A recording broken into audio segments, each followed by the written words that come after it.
Halo semuanya, perkenalkan nama saya Sabrina Saknes Tarigan dengan NIM 122370019. Saya dari Program Studi Teknik Pertambangan Institut Teknologi Sumatera. Pada video ini, saya akan menjelaskan mengenai materi yang saya dapatkan pada pertemuan mata kuliah pengantar estimasi sumber daya pada minggu kedua, di mana pada minggu kedua ini membahas beberapa pokok pembahasan. Di antaranya, bagaimana sih format laporan akhir studi kelayakan menurut Kepmen, lalu ada jenis pemboran, data pemboran, dan hubungan antara hasil eksplorasi sumber daya mineral dan sumber daya cadangan.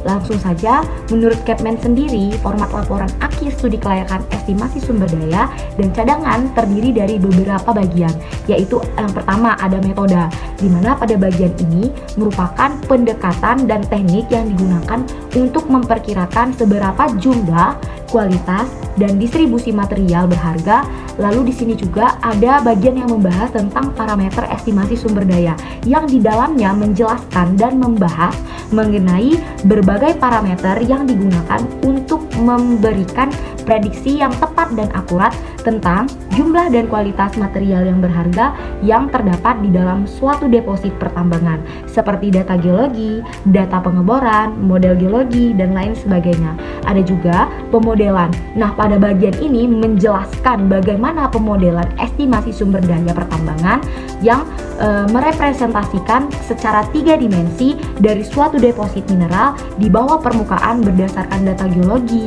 pengeboran, dan data-data lainnya. Lalu ada jumlah dan klasifikasi sumber daya serta pernyataan kompeten person, di mana pada bagian kompeten person sendiri menyatakan seberapa berkompetensinya manusia-manusia yang bekerja pada proyek pertambangan. Lalu kita masuk ke materi jenis pemboran, di mana jenis pemboran sendiri dibagi menjadi 3, yaitu pemboran non-coring atau penhole, di mana pada pemboran ini diciri-cirikan dengan sebagai berikut. Yang pertama, deskripsi dan sampling pada cutting, lalu ada kecepatan pemboran yang tinggi namun menggunakan biaya yang rendah, lalu akurasinya juga rendah, sering digunakan sebagai pilot hole, lalu harus dilengkapi dengan geophysical logging. Lalu ada jenis pemboran yang kedua, yaitu pemboran torch shoring dengan ciri-ciri deskripsi pada batuan samping dan cutting. Lalu kecepatan pemborannya tinggi, namun biaya yang digunakan juga sedang. Lalu akurasinya juga cukup baik. Lalu sampelnya yang dihasilkan itu berupa core. Lalu sebaliknya dilengkapi dengan geophysical logging juga. Dan yang pemboran terakhir adalah jenis pemboran full shoring, di mana dengan ciri-ciri sebagai berikut. Deskripsi dan sampling itu langsung terdapat pada core.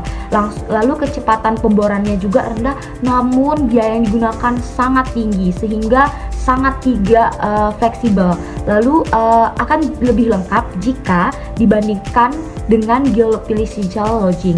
Lalu kita masuk ke materi data pemboran, di mana data hasil pemboran sendiri dapat meliputi dan menghasilkan bagaimana koordinat titik bor, elevasi titik bor, baru ada juga yang membahas kemiringan pemboran, total kedalaman, lalu serta data bor yang menunjukkan bagaimana posisi atau kedalaman dalam suatu lubang bor.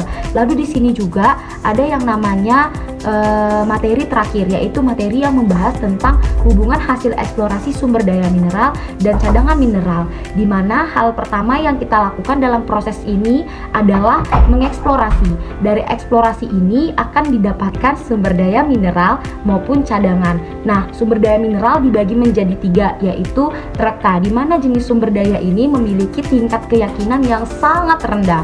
Lalu ada sumber daya tertunjuk, di mana jenis sumber daya ini tingkat keyakinan mineralnya itu menengah, atau dengan kata lain itu lebih tinggi dari tereka. Dan yang terakhir jenis sumber daya tertunjuk, sumber daya terukur, di mana tingkat keyakinan mineralnya itu paling tinggi. Lalu yang terakhir itu proses eksplorasi juga menghasilkan yang namanya cadangan, di mana jenis cadangan itu dibagi menjadi 2, yaitu terkira dan terbukti. Mungkin demikian materi yang bisa saya sampaikan dan saya ketahui dari pembelajaran pengantar estimasi sumber daya pada minggu kedua. Mungkin bila saya ada kesalahan kata dan kesalahan dalam penyampaian materi, saya mohon maaf. Terima kasih, Pak.